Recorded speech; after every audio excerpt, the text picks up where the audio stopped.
Ahilyanagar share मार्केटच्या आमिषाने तरुणाची 24 लाखांची ऑनलाईन फसवणूक करण्यात आली आहे।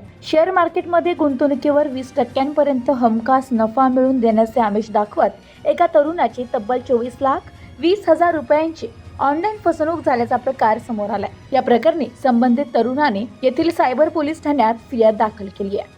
प्रताप लिंबाजी दिवटे असे फसवणूक झालेल्या तरुणाचं नाव आहे। प्रताप दिवटे हे खाजगी नोकरी करतात। 3 फेब्रुवारी रोजी सायंकाळी त्यांच्या मोबाईलवर अनोळखी क्रमांकावरून व्हॉट्सॲप कॉल आला।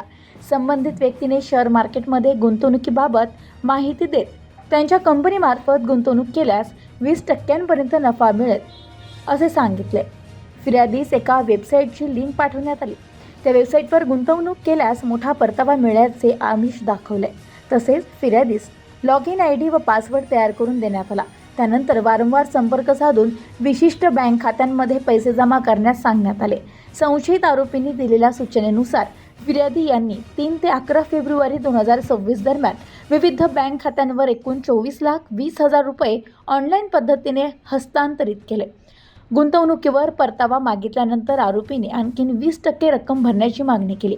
मात्र फिर्यादी यांनी ती रक्कम भरण्यास नकार देत मूळ गुंतवणुकीतून ती वजा करून उर्वरित रक्कम परत करण्याची मागणी केली। त्यानंतर संबंधित व्यक्तींनी संपर्क तोडल्याने आपली फसवणूक झाल्याची खात्री झाल्याचे फिर्यादीला नमूद झाले। या प्रकरणात निधी मिश्रा, अखिल वर्मा, आदिती शर्मा व अनिल सिंग या नावाने संपर्क साधण्यात आल्याचे फिर्यादीने म्हटले। सायबर पोलिसांनी या प्रकरणी फसवणुकीचा गुन्हा दाखल केला असून अधिक तपास पोलीस निरीक्षक सागर ढिकले हे करत आहेत। Bureau report, news today 24, Ahilyanagar.